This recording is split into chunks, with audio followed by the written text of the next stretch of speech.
Ok, donc fin du Perek Bet. Donc page Bet. ואמר כאשר מקבל התורה הוא חלק השם יתברך לפי שיוצא מן הגשמי להיות לו מדרגה השכלית ואז נח לו כל והאדם מתעלה למעלה כאשר הוא חלק השם יתברך. À partir du moment où une personne reçoit la Torah, il devient une partie d'Akadosh Baruch Hu, parce que tout simplement il sort du matériel pour devenir un niveau spirituel, et à ce moment-là, donc Akadosh Baruch Hu nach lokel lui fait hériter, si on peut dire, la Torah. Adam italé le malak asher uchelek Hashem yitbarach, et bien évidemment l'homme s'élève de par le fait qu'il est une part de Akadosh Baruch Hu. Donc vous vous rappelez qu'il reprend tout le drash du pasouk de toutes les tachanot de Ham Israël. Alors là il dit une chose incroyable, il dit que quand quelqu'un reçoit la Torah, il change d'identité, il devient chelek du nom de Dieu, pas de Dieu préserve, pas de Dieu lui-même, mais de Hashem Yitbarach, du nom de Dieu.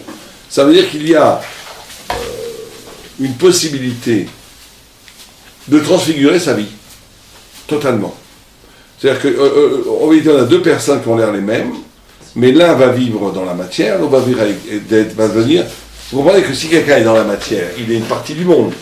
Et si quelqu'un il reçoit la Torah, il devient une partie du nom de Dieu. Donc on est dans deux registres existentiels, deux registres humains presque, qui sont complètement différents. On va voir ça plus en détail après. Ok. וכאשר הוא מתגאה, הקדוש ברוך הוא משפילו, כי השם יתברך הגביה אותו, מפני שהוא יתברך משפיל גאים משפיל אותו ביותר. Une personne qui s'enorgueillit, alors Akadosh Baruch Hu le rabaisse, parce que tout simplement, c'est Akadosh Baruch Hu qui l'a élevé, et de la même façon que lui, que c'est Akadosh Baruch Hu qui est celui qui donne à un moment la place à qui que ce soit, alors à ce moment-là, quelqu'un qui voudrait s'enorgueillir et donc s'attribuer la place qu'il a à lui-même, Akadosh Baruch Hu le rabaisse. Mais c'est aussi intéressant, on va lire peu à peu parce que je vais commencer le troisième chapitre. C'est-à-dire que ce qu'il dit ici, c'est que la chute après l'orgueil n'est pas une punition éthique morale. C'est que toute l'élévation spirituelle vient d'une inclinaison divine en ton encontre. C'est-à-dire que tout le fait que tu es monté, que tu as eu une saga, que tu as eu une compréhension, que tu as eu une élévation, que tu as été l'objet d'un enseignement, que les gens sont venus vers toi, etc., etc. Tout ce qui fait que tu deviens Makor de Torah. Il vient bien entendu de Dieu, pas de toi. Dès que tu instrumentalises ce savoir pour en faire du pouvoir, la chute est automatique. Pas parce que tu as une punition morale, tu ne mérites plus d'être à cette place, parce que moralement tu as trahi la Nava et tout ça. C'est parce que tu trahis d'un point de vue d'intelligence. Tu trahis l'intelligence qui t'est donnée, parce que l'intelligence qui t'est donnée, elle est de source divine. L'orgueil la rend de source humaine. Il y a donc une pollution de cette source qui fait que par définition, cette source se tarit et elle n'est plus du tout un lieu étincelant du savoir. Il pollue quoi? La source de la Torah? Si quelqu'un, on vient de donner une idée fondamentale, que quand quelqu'un il reçoit la Torah, la notion de recevoir la Torah, il faut bien comprendre, aujourd'hui on est dans une façon de penser, et malheureusement ça c'est entré dans le monde de la Torah, c'est la façon de penser contemporaine, qui est la façon de penser qui est une façon du négatif. J'appelle ça le négatif. Ça veut dire le doute, le scepticisme, ça veut dire le fait que c'est pas sûr. Et l'homme c'est ce que j'appelle moi la fatigue de la pensée. Quand la pensée, encore, c'est des gens qui croient qu'ils pensent. On croit qu'on pense quand on fait ça. Quand on croit qu'on pense par le négatif, aucune pensée négative ne vaut l'ombre d'une vraie affirmation. Il faut bien comprendre ça. C'est-à-dire qu'une pensée négative, c'est une pensée qui se complaît dans le doute, dans la critique, dans la négation, dans la limite. Et quand on est dans ce système de pensée, on affirme son humanité, puisque l'humain a le pouvoir de douter, par définition. Vous savez que quand Dieu a créé l'homme, tout le monde connaît ce midrash, il y a le Ibaré à l'Ibaré, certains ont dit créer l'homme, certains ont dit créer pas l'homme, vous connaissez ce midrash. Et Dieu a créé l'homme au milieu de la discussion de Dieu, sans attendre la conclusion. pour bien montrer que l'homme, dans son essence, il est double. Il est en même temps Ibaré, Valibare. Il est double. Cette dualité dans l'homme, au-delà du fait, ça, je crois qu'on a déjà parlé, que ça lui donne la possibilité de la vraie liberté. Parce que si on avait décidé pour l'homme qu'il soit créé, il n'y aurait pas de liberté. Donc c'est l'homme lui-même qui justifie de son existence ou qui infirme son existence, par le fait qu'il est Ibaré à Libaré, à chaque instant. À chaque instant, chaque mouvement, tu fais une mitzvah, tu as la dignité d'exister. Tu fais une avéra, tu infirmes, tu rends caduc le fait que tu existes. Ça, c'est la liberté.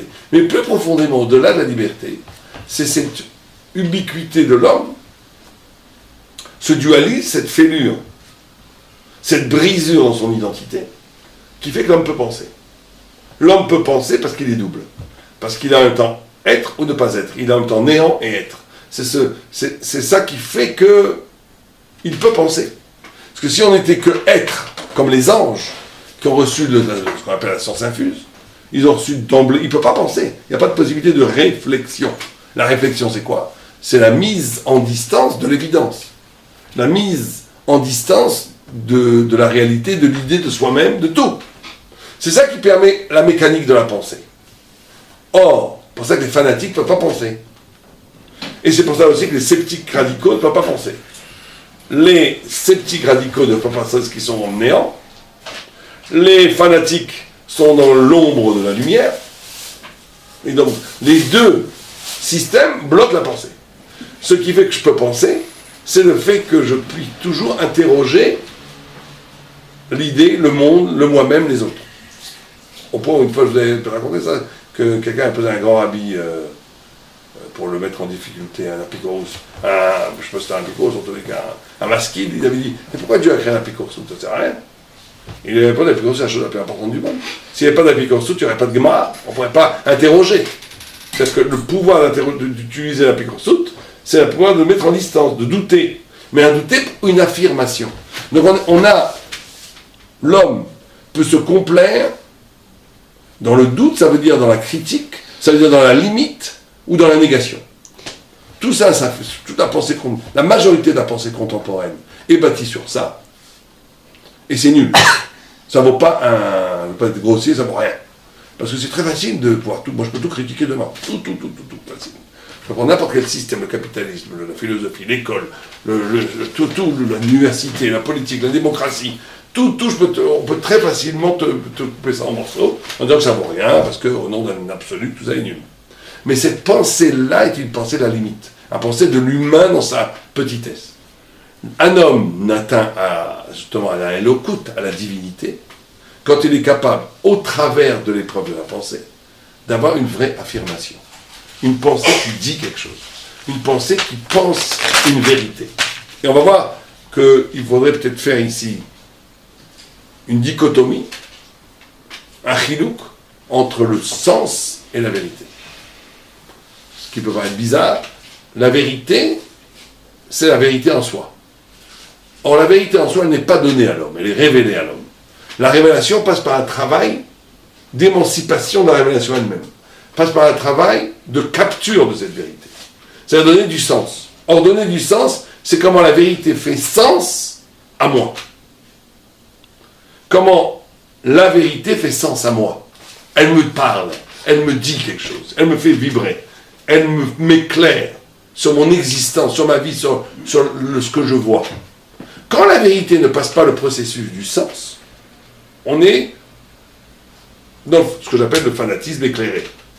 On n'est pas forcément un fanatisme absurde comme aujourd'hui dans les fous furieux dans le monde entier. On peut avoir un fanatisme éclairé. C'est quoi un fanatisme éclairé? J'ai compris la vérité, et je l'accepte parce qu'elle est vérité, même si elle ne fait pas sens. Pour moi, elle ne fait pas très sens, ça me parle pas grand-chose, mais je sais que c'est la vérité. C'est très bien, c'est une émanoute, mais il n'y a pas un processus de devenir chélek. C'est ça quand il dit, tu deviens le chélek du nom, c'est Mekabel à Torah. Mekabel à Torah, c'est pas adhérer à la Torah. Adhérer à la Torah, adhérer que la Torah est vraie, c'est pas suffisant pour recevoir la Torah. Recevoir la Torah, c'est de passer d'un statut, comme ça je le dis en français, de vérité au sens. Ça veut dire que la vérité, je la comprends, mais une fois que je la comprends, elle fait un sens éminemment profond dans ma vie, elle répond à toutes sortes de questions de doute et d'interrogation, et même d'angoisse et de sentiments qui étaient confus avant que cette vérité fasse sens pour moi. Tout le monde, j'en suis sûr ici, ont eu cette expérience. À un moment donné, on comprend un shiur, on comprend un mahamar, on lit un texte, ça éclaire le sens de ma vie, de ma pensée et de mon cœur. Ça, on touche au fait de devenir chalek. C'est ça la notion de chalek. Ça ne veut pas dire de devoir comprendre toutes les mitzvot, etc. Simplement que cette vérité est une possibilité de pouvoir avoir une influence énorme sur ma personne et donc avoir une traduction dans la vie. Tu peux dire ça comme ça. Le tzaddik Gamo, j'imagine que toute la vérité fait sens. Mais c'est là-bas. Mon cher Rabbeinu, c'est sûr. Mais peut-être que je ne sais pas si aujourd'hui il y a quelqu'un où toute la vérité fait sens, c'est possible. Mais sûrement les tzaddikim, les gdolim, sûrement. Toute la vérité fait sens. Ça veut dire que cette vérité n'est pas simplement une vérité que je comprends logiquement qu'elle est vérité. Elle est inscrite dans ma recherche personnelle, et elle répond à des interrogations et elle éclaire tous les hauteurs de mon être, mon esprit, mes angoisses, mon cœur et même mon corps. Ça, c'est faire sens. Tant qu'il existe une distanciation par rapport à cette vérité, il reste encore la modèle est toujours pas. Exactement. Quand la vérité fait sens, j'essaie de trouver un exemple concret.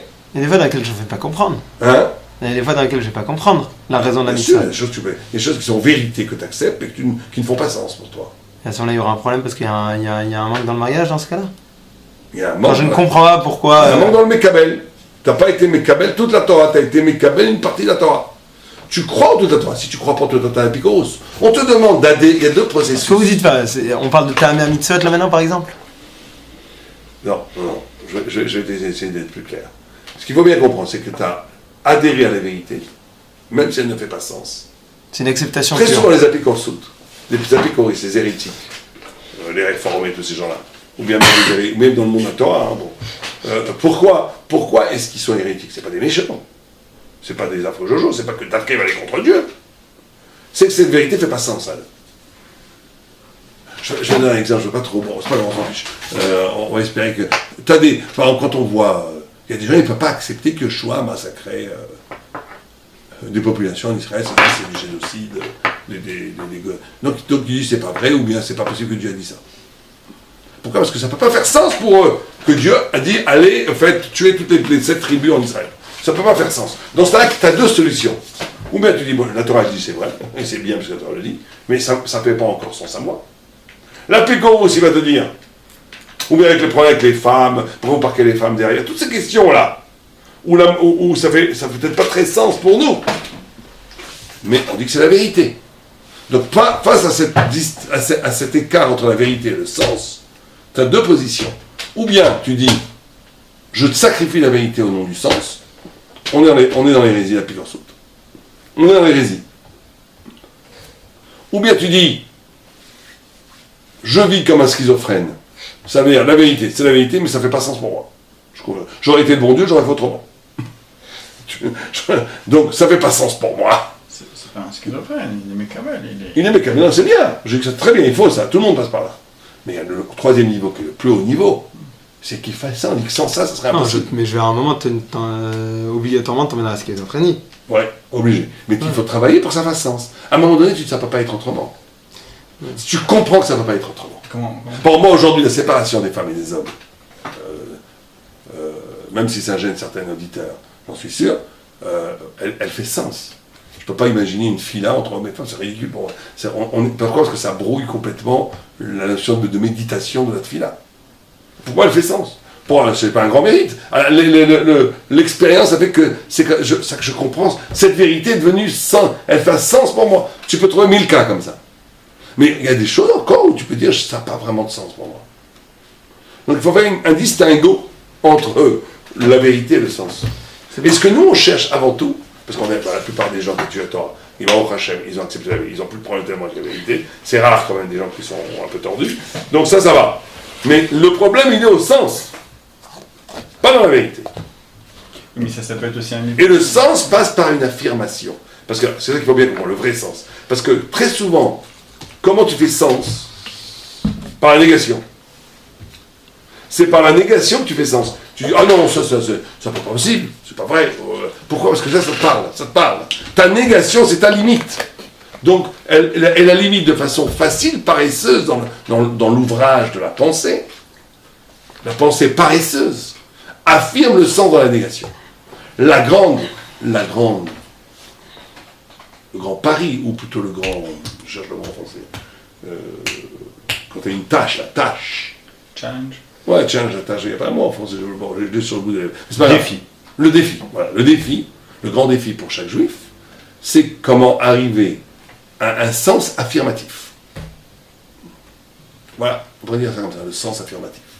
Le sens affirmatif, voilà, là quand tu es dans le sens affirmatif, tu es dans l'étincellement du Talmud Chacham.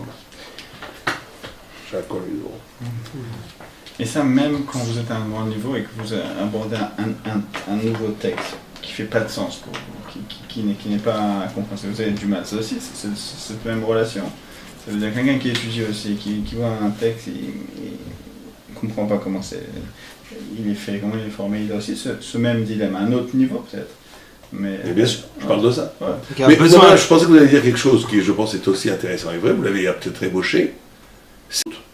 Enfin, il faut peut-être aussi donner sens à son écart entre le sens et la vérité. C'est pas la fin du monde de ne pas être parfait.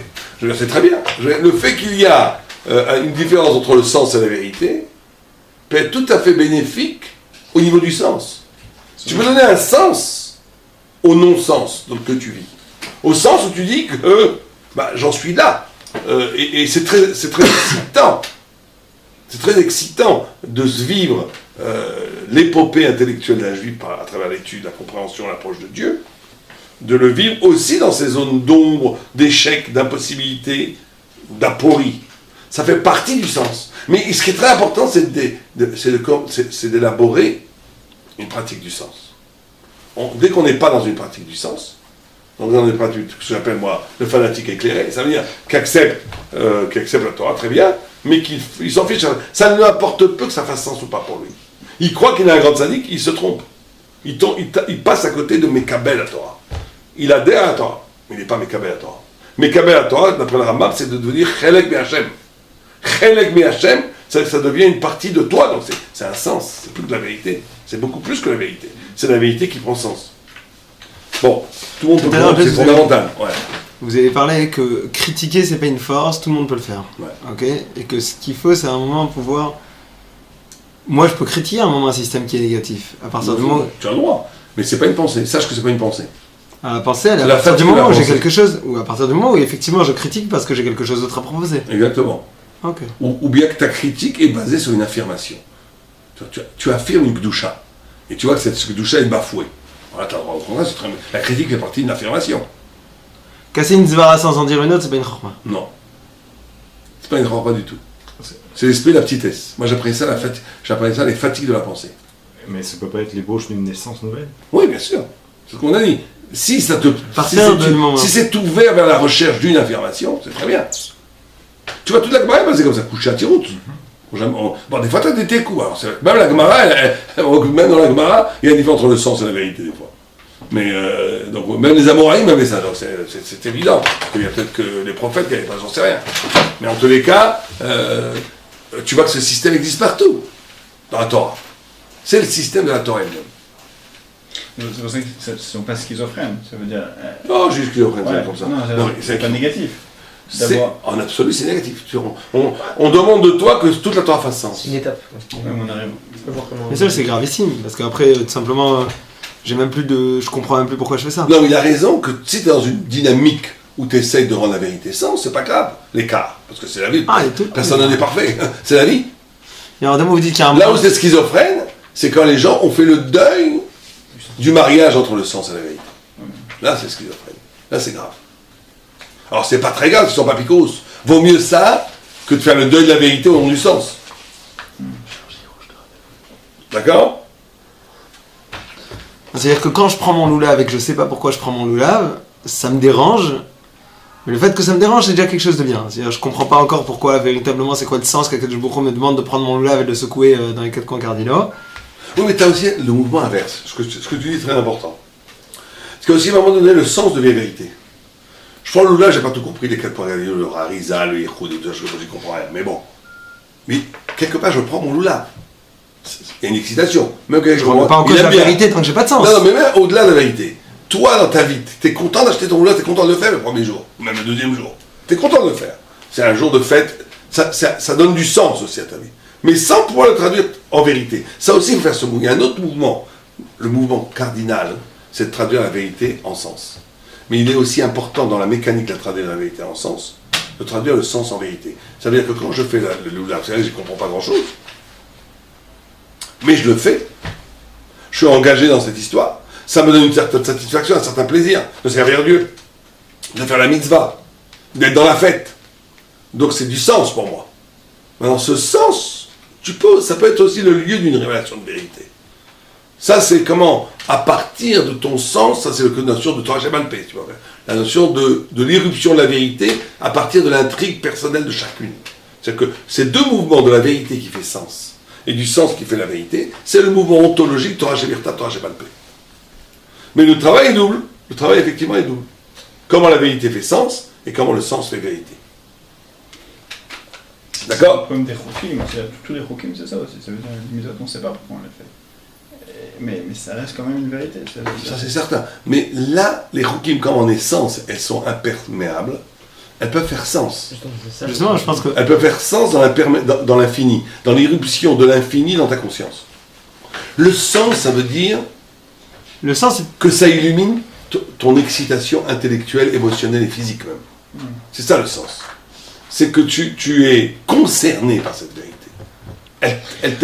Elle t'éclaire. Elle t'éclaire. Elle change ta vie. Elle te fait comprendre des choses que tu ne comprenais pas avant. Là, tu es dans le Nekuda de Mekabel. Tu es dans le Nekuda où tu deviens à ce moment-là divin.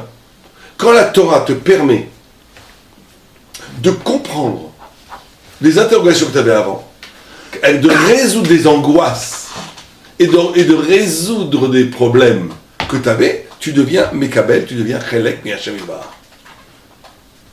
Et c'est un des plus hauts niveaux d'acceptation de la Torah, de Mekabel la Torah. C'est la dimension de Mekabel la Torah. D'ailleurs, je pense que ce que vous dites, c'est que, si j'ai bien compris, même dans un chok que je ne vais rien comprendre, ok, par Adouma, je ne vais rien comprendre, disons, ça reste que tout simplement ça peut avoir sens, parce que tout simplement il y a du sens dans le fait que je sens que je suis rattaché à quelque chose qui me dépasse complètement et qui a une profondeur exceptionnelle, et ça va véritablement changer quelque chose dans ma vie. Complètement, tu peux le dire comme ça, tu l'as très bien dit, mais aussi d'autres choses. On voit que plus c'est chok, plus c'est abondamment des sfarot. T'as pas remarqué ça? Sur par Adouma, combien de sfarot? Il y a des milliers de sfarot. Que celui qui est en tarot devient tamé. Pourquoi? Parce que celui qui essaie de rendre les gens, il devient tamé. Un système de croire que tu peux rendre les gens, tu viens tamer. Et des milliers de fautes qui font sens dans ma vie. Une fois, j'avais dit ce chat à quelqu'un qui fait du chiro, il m'avait dit, mais tu vas trouver un problème, tu viens de m'éclairer un problème. Il a eu un sens. C'est un chat qui parlait de moi, je ne sais plus où j'ai vu ce chat. Que quand le Kohen qui est à or, il rend tamé, celui qui est tamé, alors c'est pas le chat, c'est pas le chat, c'est beaucoup plus profond que ça. Mais un petit vort, que quand tu crois que tu rends à or les gens, tu viens tamé. Pourquoi? Parce que personne ne rend tard les gens. On ne manipule pas les gens pour les rendre tard. Et donc le mec il a dit, ouais, non, je comprends pourquoi. Et ça l'a beaucoup aidé, ce vort. Donc ça veut dire, ça c'est sens. Je sais pas, moi, je n'ai pas tous les exemples. Mais il y a plein d'exemples. Vous avez des exemples. Vous avez entendu, vu, tu dis, ah, mais c'est ça que je cherchais. Ça c'est sens. Quand la vérité fait sens, c'est Mekabel la Torah. Mais on a dit qu'il faut aussi l'autre mouvement. Comment le sens devient lieu d'irruption de la vérité. Il faut les deux. Est-ce que le confort que je vais atteindre dans le sens, c'est un confort on va dire, très psychologique, dans lequel je me sens mieux grâce à ça dans ma vie? Parce que vous vous rappelez qu'au début, vous nous avez dit un grand point important, c'est que quelqu'un dans sa recherche, dans la Torah, c'est une recherche de vérité. Ouais. C'est pas une recherche de confort, on va bien se sentir dans sa peau et dans sa tête, non, c'est pour ça que je parle pas de bien se sentir. Je parle que c'est pas forcément que tu vas mieux. Si tu utilises la Torah comme une pommade intellectuelle ou une culture, coaching Torah, Dieu préserve. Ça, c'est une des pires des choses. Mais il faut que ça fasse sens. Ça fasse sens. Alors bien sûr que tu as le droit d'avoir de la Torah, hein, si c'est pas ce que tu cherches. Alors, au contraire, on dit qu'il y a la Torah de la Machel chez Néné, chez Libo Rafetz. Il y a un ignat de grande jouissance dans la Torah. de bonheur, de béatitude de l'étude. Il y a un lien énorme. Le problème, c'est très fin. Parce qu'on te dit que d'un côté, il faut aimer, il faut jouir de l'étude de la Torah. Et au pire que le Rambam, il dit que les malheurs d'Israël arrivent quand tu n'as pas de joie dans l'étude de la Torah. Donc il faut de la joie. C'est une des plus grandes malédictions d'étude de la Torah sans joie. Qu'attire les foudres divines. Donc il y a un lien de joie, il y a une de jouissance presque physique. Il y a une histoire de jouissance de Dvekut avec Akadosh Baruch Hu, il n'y a aucun problème avec ça. Le problème, c'est qu'est-ce qui est visé? Ce qui est visé, c'est la vérité. Et que pour que cette vérité devienne véritablement vérité, il faut qu'elle fasse sens. Dès qu'elle fasse sens, il y a jouissance. Je dois m'habituer. Mais tu cherches pas la jouissance. Tu cherches la jouissance, t'es mal parlé. Je dois m'habituer à être heureux de commencer à me toucher à la vérité. Je sais pas, tu dis je dois m'habituer, je comprends pas. Tout simplement, ma jouissance provient de mon mariage avec la vérité. Ta visée, c'est la vérité. Tu sais que pour arriver à une vraie vérité, il faut que ça fasse sens. Pour que ça fasse sens, ça doit éclairer ta vie et répondre à des questions et te donner une nouvelle dimension de ton existence. Ça amène jouissance. Alors ta visée, c'est pas la jouissance. Ouais. Une fois, il y avait un rave qui m'avait raconté qu'il était dans un bled perdu aux États-Unis pour faire du fond de résine. Il s'est arrêté le Shabbat, je sais pas, il était coincé, ou il avait des rendez-vous, je ne sais pas exactement. Et à la synagogue, quelqu'un, il a fait un petit chiot, et le gars, il a dit, ah ouais, il a pas d'écoute. Il a vu que c'était un lambda, l'autre. Il a invité, viens chez moi Shabbat, après prendre un petit thé, on va l'emmener. Le gars, il avait un gros cigare Shabbat. Qu'est-ce que tu fais avec un gros cigare Shabbat? Il dit, mais la jouissance d'étudier, attends, à la Gemara, il n'y a pas plus grande jouissance. Il m'a raconté, ça lui est arrivé. Ça lui il y a 30-40 ans. C'était un fou, le gars. Mais le gars, il dit, attends pour la jouissance, ça c'est horrible. Il ne cherche pas la vérité, il cherche là. Il aimait bien le plaisir intellectuel, il font les échecs, Dieu préserve. Mais il faut que cette jouissance apparaisse, parce que c'est le signe du sens. Il y a des juifs qui ont une émouna pshuta, des juifs qui étudient pas tellement, mais ça leur suffit. Ils ont une émouna trachamim, mais est-ce qu'ils ont arrivé à un sens, une vérité, ils n'ont pas le temps pour étudier. Ils font ce qu'ils font. Ça, ce que vous dites, ça n'existe pas. C'est ce que dit le Messie chez Charim. Il dit ça n'existe pas. C'est les gars qui, moi, je veux un petit temps à ma part. Il dit, toi, un petit, mais... Non, c'est une fausse pensée, ça. C'est-à-dire qu'on ne juge personne. Il n'y a que Dieu, il y a des gens qui ont une émouna pshuta, à un plus haut niveau. Parce qu'en réalité, ils sont capables de plus grand, sans qu'on s'en rende compte, de plus grandes choses que soi-disant des lames d'anime. Ils sont capables de recel, ils sont capables d'empathie, ils sont capables d'aider les autres, alors que les autres. Mais c'est pas comme ça que ça se passe. Il n'y a pas de position à dire une petite émouna pshuta, c'est très bien là. Quelqu'un, il sera puni pour chaque minute de bitul Torah qu'il a fait, qu'il soit tzaddik ou pas tzaddik, ça change rien. Alors s'il est obligé de travailler parce qu'il donne à sa famille, c'est autre chose, bien entendu. Mais il n'y a pas de, comme dit le Messie Tchecharim, il demande à ces gens-là. Si eux et leurs copains, un il a une super villa avec piscine et l'autre il a un F2 dans banlieue, et ils ont eu aucune différence, et qu'on a fait arbitrairement les donner ça, si là il va être aussi, c'est pas grave mon petit F2, ma villa n'a rien à faire. C'est pas vrai. Pourquoi elle a la villa et moi j'ai pas ça? Dans la baba c'est 1000 fois plus important que les villas. Donc tu peux pas jouer aux ça me suffit, c'est pas vrai. Alors ceux qui ont les moyens tout le monde est respecté. On ne sait pas qui vaut plus que l'autre, ça c'est certain. Mais le principe est que chacun doit avoir une dynamique de perfection. Il y aura toujours une émouna pshuta de toute façon. En plus. Donc c'est pas grave, c'est pas sauteur, il peut toujours être... Oui, d'accord, de dire moi j'ai une petite émouna pshuta, je suis un bon juif, je fais les mitzvot, ça me suffit, c'est faux. C'est du yatzera pur, ça. Mais de dire je ne peux pas, parce qu'il y a toutes sortes de facteurs qui l'empêchent d'être, ou moraux, ou économiques, ou réels, il n'y a aucun problème. C'est qu'on ne juge personne. Mais le principe, il est que chacun ait l'injonction et la confrontation avec l'exigence de perfection, elle est pour chaque juif. Donc on continue. Alors on disait ici, donc il disait aussi, c'est dit très important, que la chute n'est pas une chute morale. Très maralien, ça, comme sphara. Quand quelqu'un tombe, c'est pas parce qu'on lui punit. Le moral était toujours de rendre essentiels les phénomènes. C'est essentiellement lié à l'origine divine du savoir. Dès que la personne instrumentalise ce savoir comme pouvoir, il désacralise ce savoir, et donc par définition, il tombe. Aucun rapport avec la morale. C'est pas une justification morale. Puisque c'est Dieu qui donne, et bien Dieu, dès que tu n'es plus tu n'es plus digne de cette élection, bah tu tombes. Vas-y. Ok. כי רוצה שנדחה מן השם יתברך בכוח, כי היה מעלה אותו מהשם יתברך, ולא הגיע אל המעלה מצד עצמו, ועתה הגיז דעתו לכן, Nekar Shokfim Oto Bekoach. Et que tout simplement tout ce qu'il est arrivé au niveau qu'il a, c'est grâce à Dieu, et que maintenant qu'il y a un moment il a cru penser que ce qu'il a réussi à obtenir c'était grâce à lui-même, alors on le rabaisse. Lo כמו שהאדם שיש לו המעלה מצד עצמו, אין שוקפים אותו בכוח, כי ראוי אל המעלה מצד עצמו. Pas comme tout autre homme qui a tout simplement שיש לו המעלה מצד עצמו, qui a déjà un niveau par lui-même, à ce moment-là, celui-là on le rabaisse pas exprès. C'est que celui qui a un niveau par lui-même, qui n'est pas donné par Dieu, il a un niveau par lui-même, un niveau intellectuel par lui-même. Lui, la gava va pas faire qu'il tombe. Peut-être que oui, mais ce sera une punition, ce sera autre chose. Ça veut dire quoi par lui-même? Il est né avec une certaine intelligence. C'est pas Hachem, ça? On considère pas ça comme Hachem? Tout vient d'Hachem. Mais le niveau de savoir de Torah réel, il était un don. C'était un Kabbalah. Donc lui, c'est ça qui est dangereux. Quand tu utilises cette Kabbalah, que tu utilises tes propres talents avec lesquels tu es né, que sous ta voix, j'en sais rien, ou il y a génétiquement installé dans toi, c'est pas bien, c'est pas moral, c'est pas bien d'être malgava et tout, mais ça sera pas forcément automatique que on va pas te faire tomber. Forcément. Peut-être oui, peut-être non, mais c'est pas automatique. Que tu utilises un savoir thoraïque que tu as reçu de Dieu pour l'instrumentaliser dans le pouvoir, là, automatiquement, tu tomberas. Parce que c'est de Dieu, c'est pas à toi. Vas-y. אוקיי, לא כמו שהאדם שיש לו מעלה מצד עצמו, אין שוקפים אותו בכוח כראוי אל המעלה מצד עצמו. אבל זה שלא היה לו הגדולה מצד עצמו, רק השם יתברך הגביה אותו וכאן מבלתו בכוח מן השם יתברך.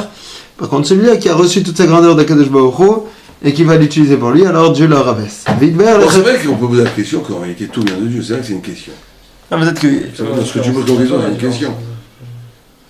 On parle de quelqu'un qui... que ça soit inné ou bien que ça soit devenu après. Les deux viennent de Dieu. On dirait quelque chose dans la Torah précisément.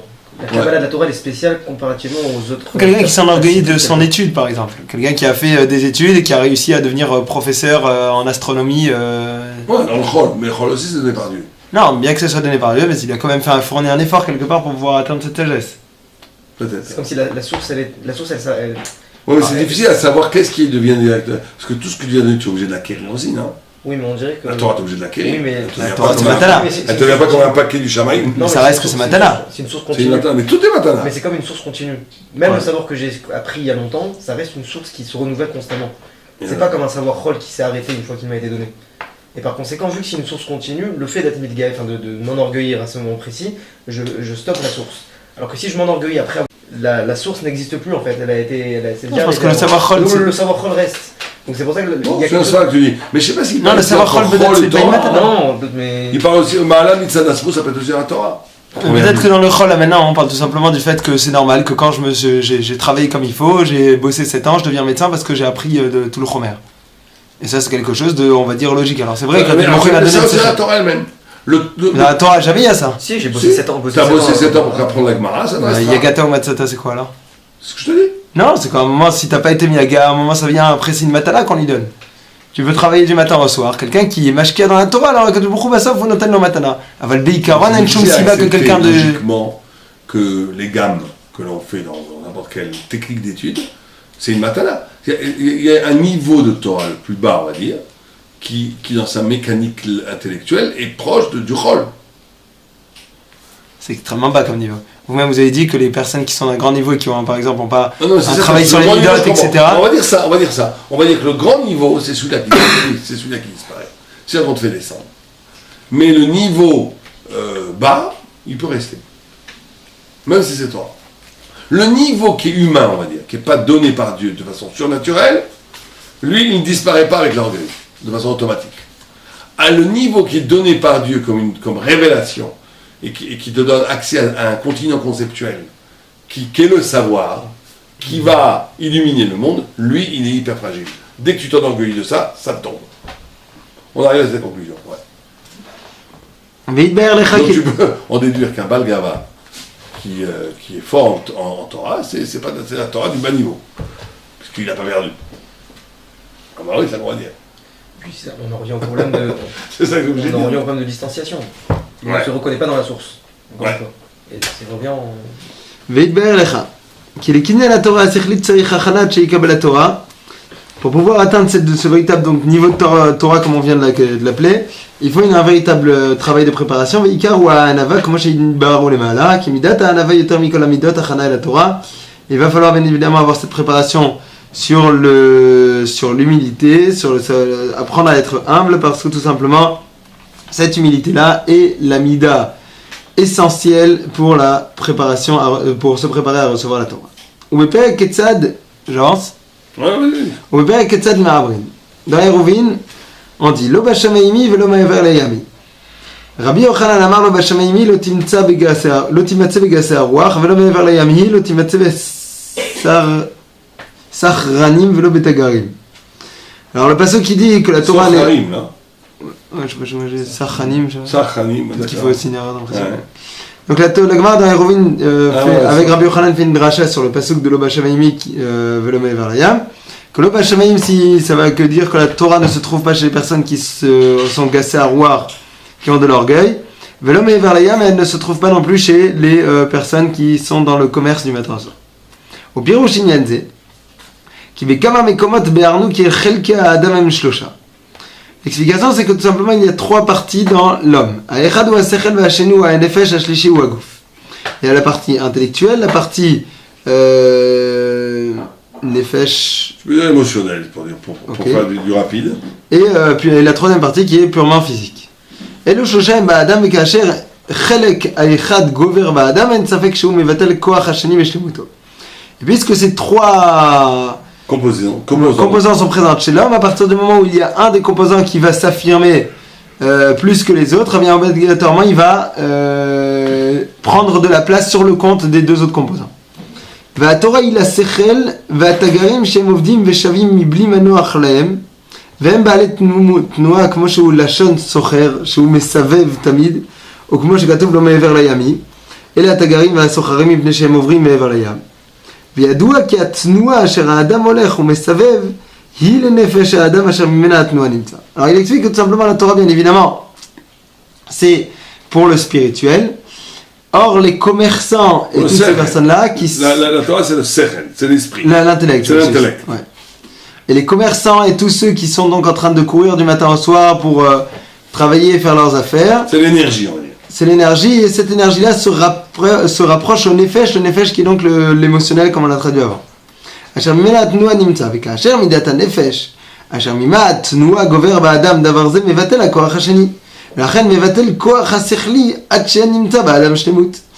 À partir du moment où je développe plus cette composante qui est la composante du nefesh, qui est tout simplement celle qui va être source de cette capacité de pouvoir courir, tourner, etc., alors automatiquement ça va prendre de la place et ça va bien évidemment être sur le compte du sechel, sur le compte de l'intellect. Vageut hu midat gufanit. L'orgueil, c'est donc la 3e composante, c'est celle qui est du physique. De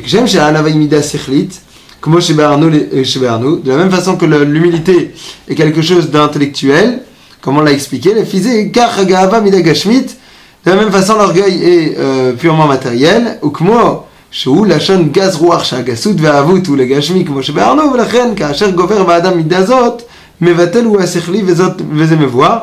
Donc bien évidemment une personne qui va s'enorgueillir va donc développer cette composante du goufanit, du physique, et donc bien évidemment cela va être sur le compte de cette partie intellectuelle. Donc ici il y a un truc très intéressant, c'est qu'il y a dans l'existence, dans la façon de construire sa vie, des déclinaisons.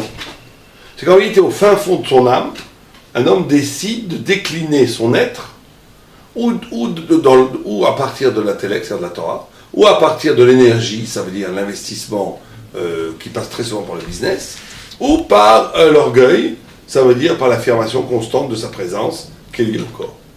C'est qu'un homme, au fond de lui-même, est triple. Ce triple, normalement, doit vivre en harmonie, dépendant de l'esprit. Mais un homme peut, dans son fort intérieur, en s'en rendant compte, ou la plupart du temps sans s'en rendre compte, décider de se décliner, de s'identifier à partir d'une dimension possible de lui-même, mais qui va complètement occulter une autre partie de lui-même. Donc ça, on entre, vous savez, dans toute la problématique du Baal Tshuva, enfin de la Tshuva. Quand vous parlez des gens qui se sont éclatés dans le corps, et qui disent, mais moi, je suis comme ça. Alors des fois, c'est plus facile quand la personne, elle est à côté complètement d'elle-même, des trois. Elle est à côté de son corps, à côté de son émotion, à côté de son énergie, à côté de son esprit.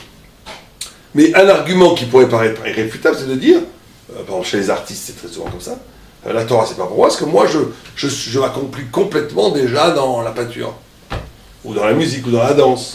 J'ai pas besoin d'une autre partie de moi-même, d'une autre Torah. J'ai pas besoin, je suis déjà accompli, complètement épanoui.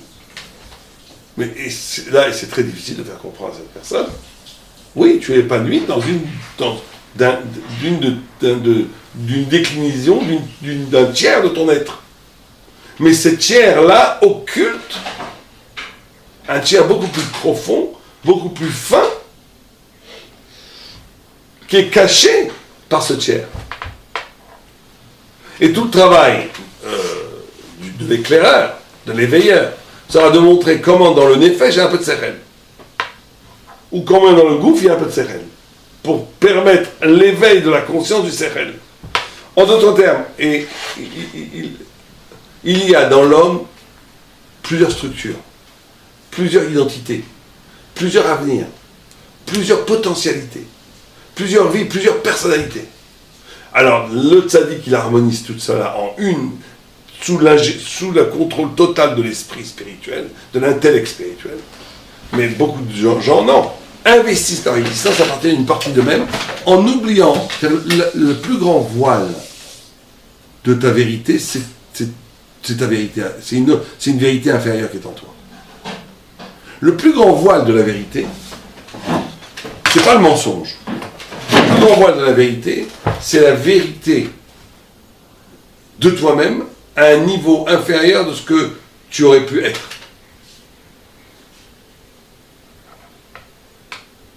Les grands ratés, c'est ceux qui ont réussi. Les grands ratés, c'est ceux qui ont réussi. Celui qui a un raté complet, il sait très bien qu'il est raté d'être chaud et tout. Mais celui qui a réussi à développer totalement son kouf ou son nefesh, et qui a réussi magnifiquement, qui a bâti une fortune, qui a fait des choses, qui a écrit des livres, qui est connu, tout ce que tu veux, c'est le plus grand raté. Ah, il va dire, je ne suis pas raté, moi, je suis complètement accompli mes énergies, j'ai complètement magnifié mon énergie, mon nefesh. Oui, mais ce nefesh a été un écran total à ton sechel. Donc tu t'es enterré vivant avec toi-même. Tu t'es enterré vivant avec toi-même. D'où la notion de vérité. C'est qu'on est obligé d'avoir un maître, une Torah, qui t'enseigne, parce que très souvent on n'a pas la conscience de ce niveau de sechel. On est dans le nefesh, ou on est dans le gouffre, qui t'enseigne qu'il y a autre chose au-delà de toi-même, qui est plus toi-même que ton toi-même que tu as compris et qui t'épanouit actuellement. Et bien entendu, ce genre de réflexion est valable pour nous-mêmes. C'est-à-dire qu'on doit être tout le temps en éveil. Est-ce que on est tous, on est tous dans un mahalach d'étude de la Torah, d'accomplissement des mitzvot, d'épanouissement qui provoque un épanouissement au sens propre du terme, c'est-à-dire de grandir, mais de façon très très subtile. Il faut se demander si notre mahalach, notre épanouissement, et moi je pense que de façon nécessaire, c'est toujours comme ça. C'est-à-dire qu'il y a un niveau d'épanouissement qui cache un autre niveau plus profond d'épanouissement. Donc il faut faire tout le temps des révolutions intérieures. Il faut toujours faire des révolutions intérieures pour toujours accéder de façon radicalement plus profonde, plus spirituelle, plus dak, à un niveau de soi qui est plus profond. À partir de la... Et ça, je pense que l'étude de la Torah est indispensable. Parce que sans l'étude de la Torah, on n'a pas cette énergie pour pouvoir s'arracher de soi-même. C'est l'étude de la Torah quotidienne qui permet ce travail de distanciation par rapport à son propre épanouissement pour permettre de comprendre que cet épanouissement est positif, mais qu'il a un côté négatif qui cache des potentialités non exploitées à cause de cet épanouissement. Et donc, c'est un travail de moussa énorme, ça, à faire, quotidiennement. Et le but, c'est d'occulter complètement le nefesh et le gouffre. Non, parce que l'homme a trois parties. Le but, c'est que le nefesh et le gouffre soient au service du sechel. Ça, je ne le dis pas ici, mais je le dis ailleurs. C'est-à-dire que le but, c'est que l'énergie est au service de l'esprit. Et le corps est au service de l'esprit, parce que le corps est un capteur extraordinaire du sens. Il capte le monde, il capte tout le corps. Le tzaddik, il utilise son corps pour capter le sens et son énergie pour être dans la recherche du sens. Donc tout est harmonie, mais tout est lié à l'esprit et à l'intellect. D'accord ? Juste en quoi l'orgueil c'est matériel? J'ai pas compris. Parce que l'orgueil, quelqu'un d'orgueilleux, c'est quelqu'un qui affirme son soi-même. Ça, le mouvement d'orgueil. Donc il te dit un beau Dvar Torah, c'est pas pour le Dvar Torah, c'est pour montrer qu'il est fort. Il te fait quelque chose, il te montrer qu'il est beau. Il n'affirme que lui. Or, lui, la présence de soi à soi avant tout, c'est corporel. C'est moi. Le moi, c'est mon corps avant tout. Dès que le corps, c'est pas que le corps physique. Le corps, ça veut dire, c'est l'affirmation d'un soi, le geshem, la gashmiyut, c'est le côté soi qui n'est pas c'est l'en-soi, c'est plus lié au sens, c'est plus lié à la vérité, c'est plus du tout lié à l'idée, c'est plus lié à la recherche d'une vérité, c'est lié à une perpétuelle affirmation de soi.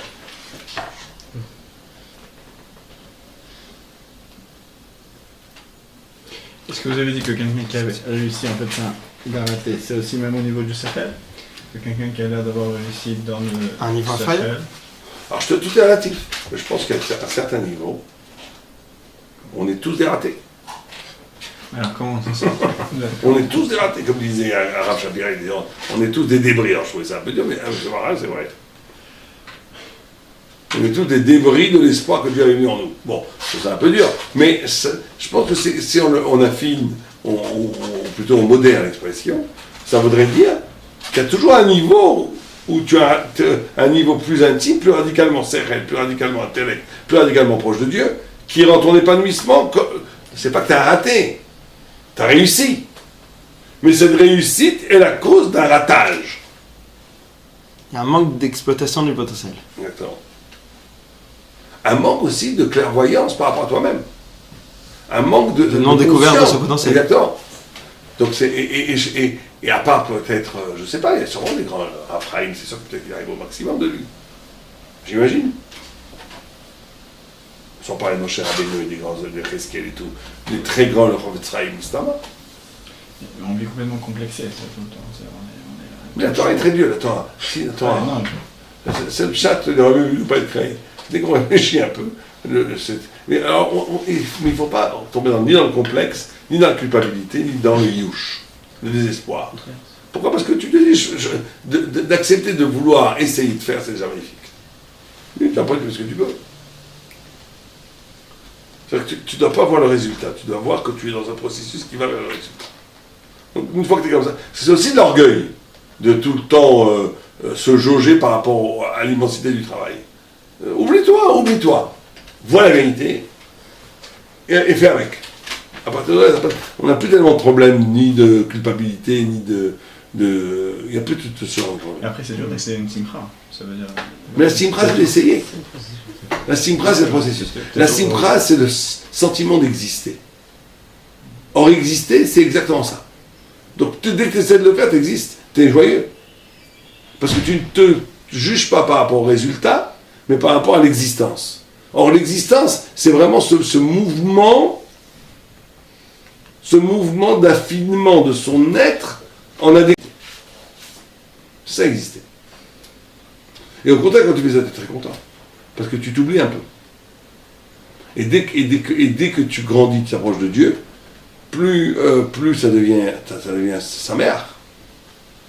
Mais dès qu'on est dans une problématique, est-ce que je suis arrivé, je ne suis pas arrivé, est-ce que je suis bon, est-ce que je ne suis pas bon, est-ce que je suis vraiment à la hauteur ou pas, on est dans l'instrumentalisation de soi-même. C'est-à-dire qu'on est dans la gava, dans l'ego.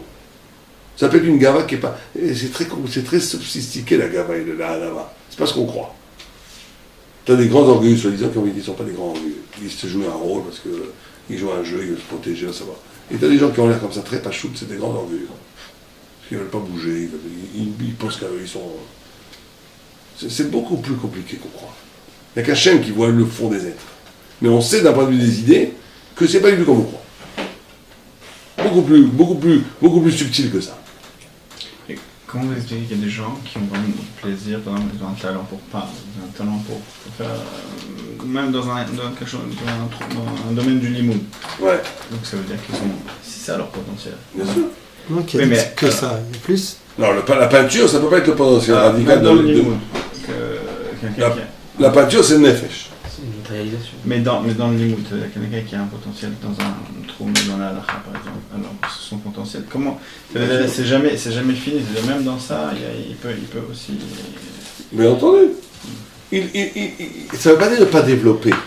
Tu développes en ayant l'acuité intellectuelle et la méfiance moussaïque. Tu sais que ta réussite, c'est toujours. Ta réussite est toujours le lieu, le piège de ton échec.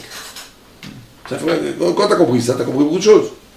Que tout le temps, quand tu commences à réaliser quelque chose, cette réalisation, c'est là où se loge.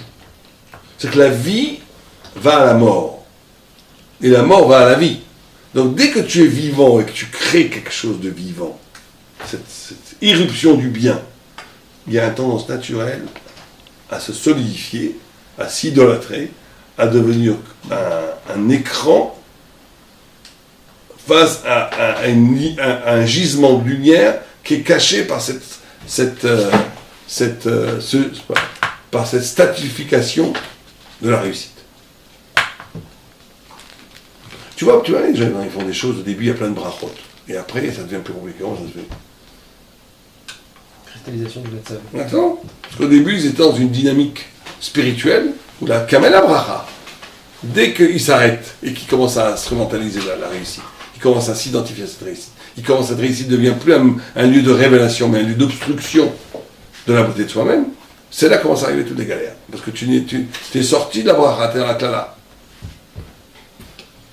Ça, c'est des milliers d'exemples. Et même dans l'exemple de la vie de chacun, on peut le voir. Bon, on va pas commencer le deuxième chapitre, c'est pas sympa pour les autres qui sont pas là. Et alors, il nous reste 4 minutes, on va pas le faire. On fera ça si tu veux la semaine prochaine. Ah, ils sont où là, les autres là, ils ont...